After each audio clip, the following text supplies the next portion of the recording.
O dia 1º de janeiro se aproxima e com ele a posse do presidente eleito e do novo governador de Minas. Jair Bolsonaro assume em Brasília com um gabinete de 22 ministros e um programa reformista. O futuro presidente ainda negocia apoios formais com partidos para ter tranquilidade para aprovar projetos no Congresso. Em Minas, Romeu Zema vai ter que lidar com salários atrasados e um déficit apontado pela equipe de transição que pode chegar a 30 bilhões de reais.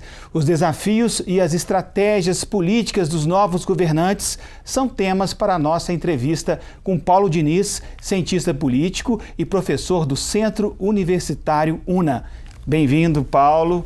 Tudo bem? Bom, tudo jóia. Eles terão condições políticas de colocar em prática essa nova agenda que é comum aos dois novos governos, mas e necessária diante da crise econômica? Olha, eu acho que ambos os governos, tanto no estado de Minas quanto no governo federal, eles vão contar com a boa vontade coletiva, o que é muito raro, né? Tanto dentro do parlamento, quanto na sociedade, quanto entre os servidores também. Vai ter uma conjuntura muito favorável em termos de dar aos novos governos um tempo para poder acertar os ponteiros, vamos dizer uns 6, 8 meses. Acho que vai ser essa paciência geral. Então eles começam com esse fator positivo aí, que não pode ser desconsiderado. Agora, é uma agenda que a população está muito acostumada, é um estado mínimo, né? Mas é eficiente, enxuto, é desafiador, né? Sim. Bom, aí nós temos duas questões que elas estão sendo colocadas como se fosse uma só. Inclusive até pelos eleitos, né? Eles têm colocado isso de uma maneira um pouco confusa, e é bom a gente separar aqui um pouco. Uma coisa é você conseguir a eficiência do Estado, qualquer que seja o Estado, qualquer que seja a função que o Estado se presta a fazer. Isso é importantíssimo, imprescindível agora, ninguém duvida que o Estado, tanto em Minas como no Brasil, ele é ineficiente, desorganizado, ele não consegue prestar aquilo que ele se propõe a prestar para a população. É uma máquina que não funciona, isso é fato. Agora, a outra coisa de Estado mínimo seria o Estado ele participar menos da vida das pessoas. Então, você fala em menos procedimentos, você fala em menos controles sobre a atividade produtiva e a vida das pessoas, e também, ao mesmo tempo, o Estado que ofereça menos serviços públicos e produtos sociais para as pessoas. Então, são coisas mais ou menos parecidas, no sentido de que são colocados como propostas, mas elas não necessariamente são a mesma coisa. Eu acho que essa boa vontade coletiva que vai se ter é com a melhoria da gestão, a reforma do Estado, você colocar para funcionar o que você tem. Agora, onde ambos, tanto o novo governador quanto o novo presidente, vão ter problemas graves, vai ser no sentido de redefinir as funções do Estado, né? Aí você vai ver um tema que está muito na boca das pessoas, que é privatização, fim de monopólios e tal. Então isso aí, eles vão ter pedras aí pelo caminho. Mas como que você vê, onde que vai se efetivar essa boa vontade que você fala? Pois na hora de colocar o Estado em funcionamento, salário do servidor em dia, hospital público com medicamentos chegando, contas pagas, escolas públicas limpas, organizadas da maneira como deve ser, nesse sentido vai haver uma boa vontade geral. Ou seja, você recolocar o Estado em funcionamento. Agora, no sentido de redefinir o que o Estado deve fazer ou não, isso aí vai ter problema muito grande. Pois e quais as dificuldades que o senhor vê para Zema e Bolsonaro na articulação com o Legislativo? Pois eu acho que os dois vão ter situações bem diferentes pela frente. Mais positiva aqui em Minas, para o governo do Estado, e mais perigosa, vamos dizer assim, para o presidente Bolsonaro. Começando pelo Bolsonaro, né? O que pode parecer um fator favorável a ele, que tem o partido dele elegeu a segunda maior bancada, e existe uma previsão aí de que com as migrações de início de mandato o PSL passe a ter a maior bancada, pelo que se comenta, né? Ele tem uma boa bancada própria, mas qual vai ser o comportamento dessa bancada? Isso pode ser um problema. Por quê? Esse ano de 2018 ele funcionou muito em torno de polêmicas e em relação a polêmicas de costumes, de comportamento pessoal, às vezes até da vida privada. Isso, de certa forma, serviu para eleger Bolsonaro. Ok, mas no dia seguinte isso já não interessava a ele mais. Ele já adotou uma outra postura e já passou a trabalhar para ter um ambiente mais calmo para poder organizar seu governo. Nesse momento ele tem pouco apoio formal, mas tem promessas de partidos de acompanhar as reformas. Sim. Já é um ponto positivo para ele. Esse também é um ponto positivo, mas a bancada de Bolsonaro, por exemplo, também se elegeu sobre polêmicas e de agora para frente ela vai ter a obrigação, vai se sentir na obrigação de manter essas polêmicas, né? Para manter a sua popularidade, a sua possibilidade de reeleição.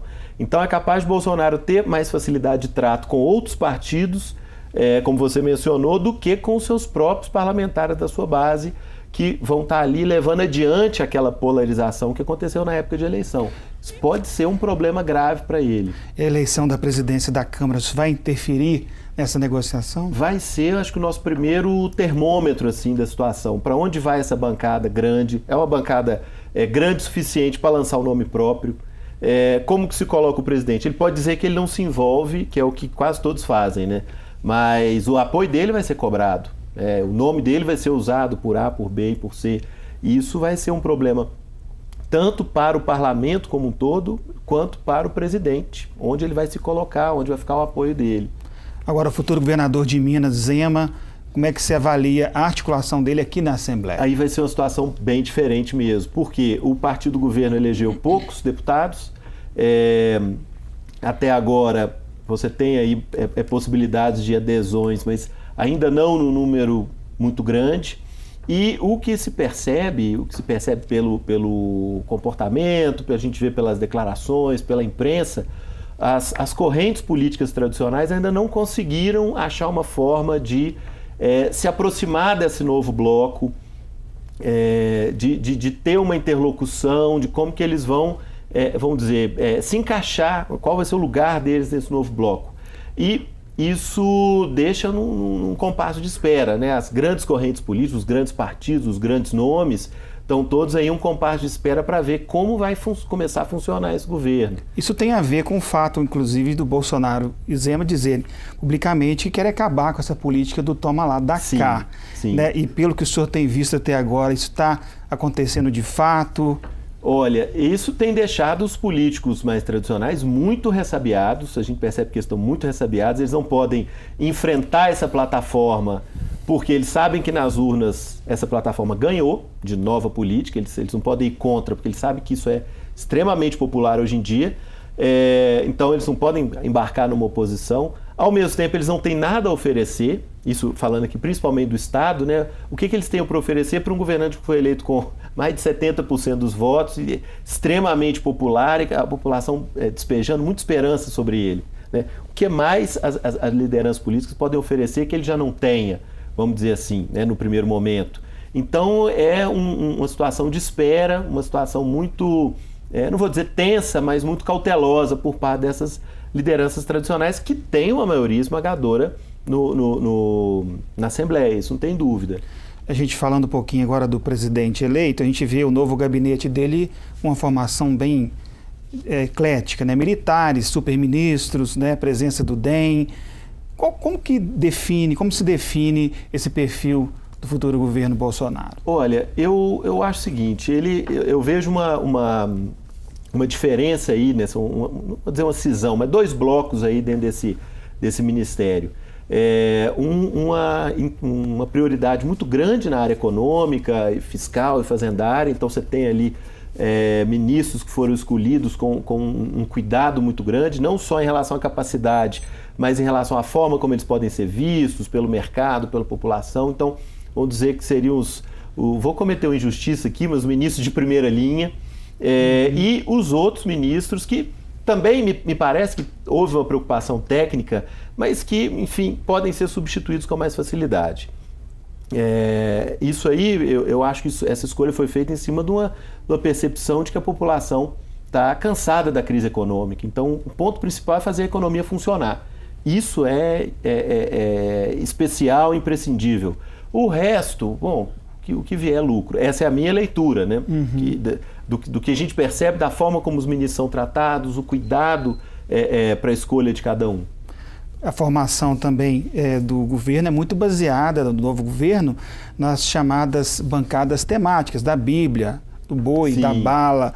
Essas frentes serão capazes de dar sustentação para o governo? Olha, eu acho que a escolha, claro que ela reflete essas bancadas, não tem dúvida, mas eu não acho que a preocupação foi em relação a se conseguir o apoio no parlamento, não.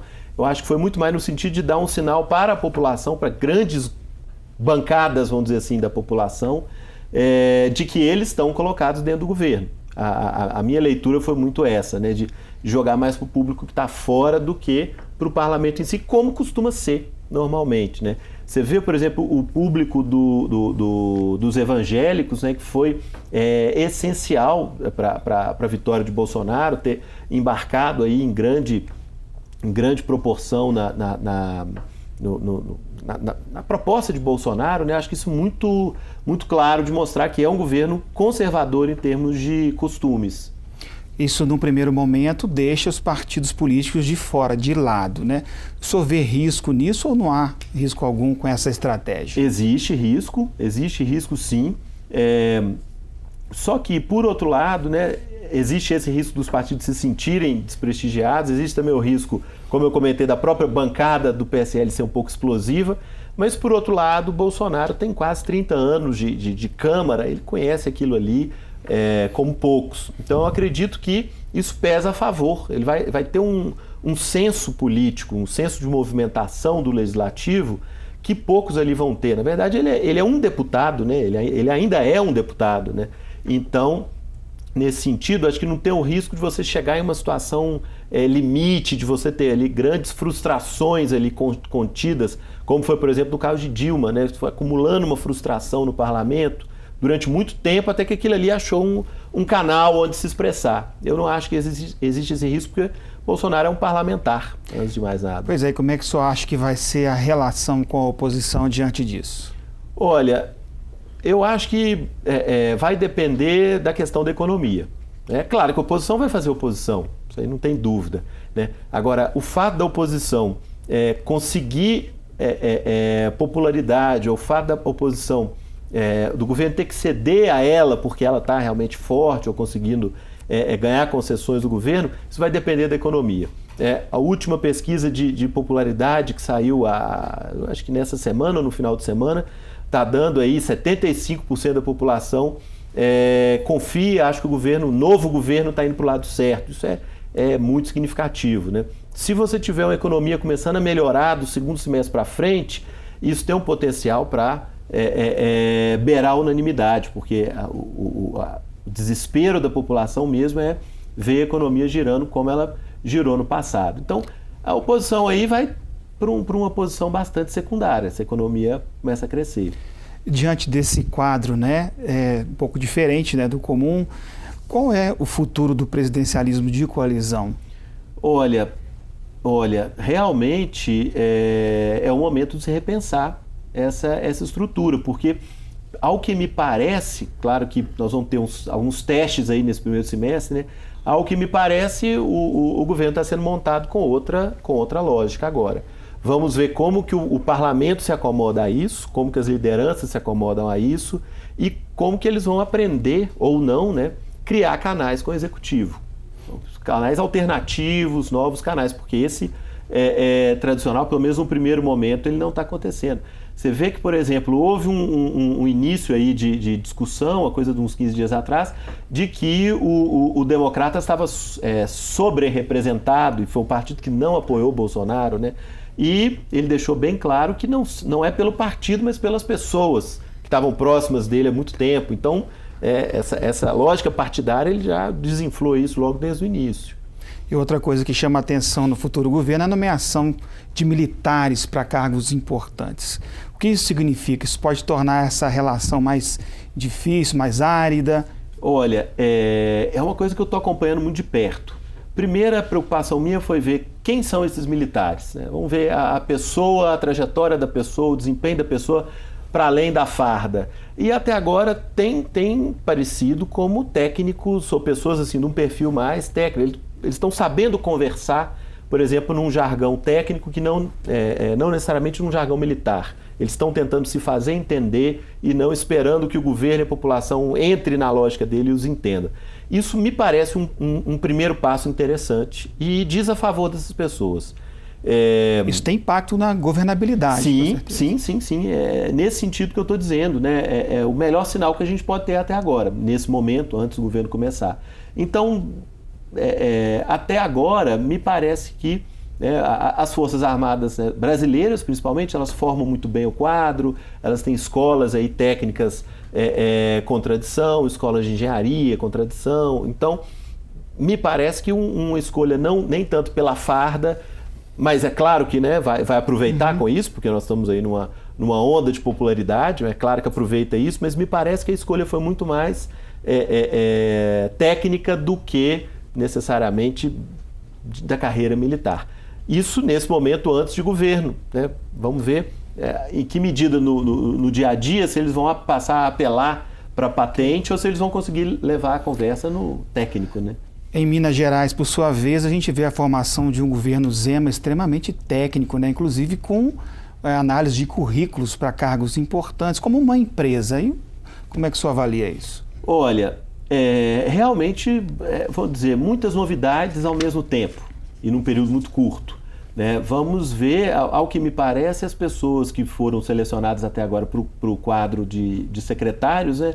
Elas não eram desconhecidas, elas não eram pessoas sem referência. Então, me parece que essa questão de análise por currículo, de empresas de RH, eu acho que isso vai entrar muito com mais força, muito mais nos escalões inferiores. A impressão que eu tive no primeiro momento foi essa. Não são, os secretários anunciados até agora não são desconhecidos, totalmente desconhecidos. Isso eu estou tentando juntar um quebra-cabeça, né? Agora, é um perfil técnico diferente do governo federal, porque você tem mais pessoas que vêm direto da iniciativa privada e não tem tanto trajetória de governo como no governo federal. Isso também implica em governabilidade. Pois vamos ver como vai ser, eles vão ser assessorados, né? Quem vão ser os subsecretários, quantos vão ser os subsecretários, qual vai ser a trajetória desses subsecretários, por exemplo, né? E também o pessoal abaixo, os superintendentes, os diretores, vão ver o perfil desse pessoal, que é quem vai colocar as políticas para caminhar no dia a dia e vão fazer, vamos dizer assim, essa transmissão, essa tradução de uma mentalidade empresarial, seria do secretário, para o dia a dia do serviço público, né? Vamos ver se nós vamos ter uma equipe aí intermediária capaz de traduzir o que vem das ruas para os novos secretários e dos secretários para as políticas públicas. Você acha que o Zema vai ter mais facilidade para renegociar a dívida do Estado, coisa que o governador Fernando Pimentel não conseguiu, a dívida com a União? Pois nós tivemos aí uma série de conjunturas aí bem felizes para Minas, né, de desacerto entre o governador e o presidente, e me parece também que já há alguns sinais positivos, né, de Bolsonaro para Zema e de Zema para o Bolsonaro, o que pode indicar que a relação seja melhor entre o governo federal e estadual.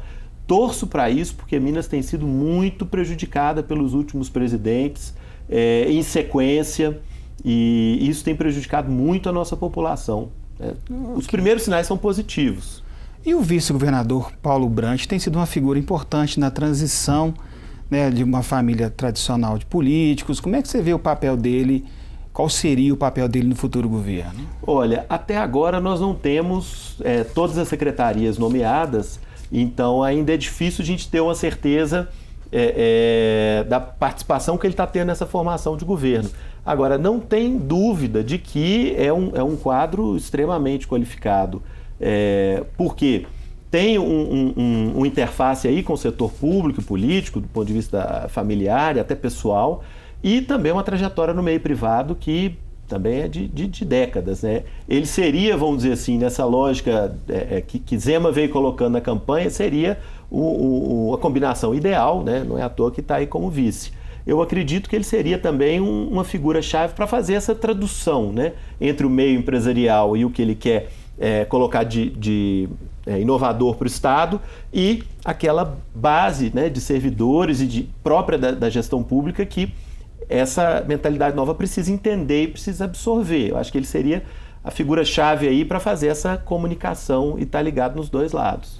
Paulo, para a gente finalizar, qual é a sua avaliação do governo Pimentel, desses 4 anos do governo Pimentel? Olha, eu publiquei um artigo meu na semana passada no jornal O Tempo que falava justamente isso. Durante a campanha, né, houve um mote aí de dizer que foi o pior governador nos últimos 300 anos. E eu nem quis entrar nessa discussão, porque cada contexto é um contexto diferente. Antes você tinha inflação, depois você não tinha e tal. Mas a minha leitura, e eu acho que até mais triste do que essa, eu acho que Pimentel abdicou de governar. Eu não vi em momento algum ele ter uma atitude enfática, ele ter presença no governo, ele assumir as funções, ele chamar a responsabilidade para si. Eu acho que foi um governador que ele foi nulo nesse sentido. Eu não vi em nenhum momento ele se envolvendo e chamando os problemas. Então, nesse sentido, a minha avaliação é a pior possível, porque, vamos dizer, não houve luta, sabe? É claro que ele pegou um Estado quebrado em vários sentidos, mas eu não vi luta, eu não vi empenho, eu não vi aquele desejo de fazer a coisa acontecer. Então, nesse sentido, a minha avaliação é a pior possível.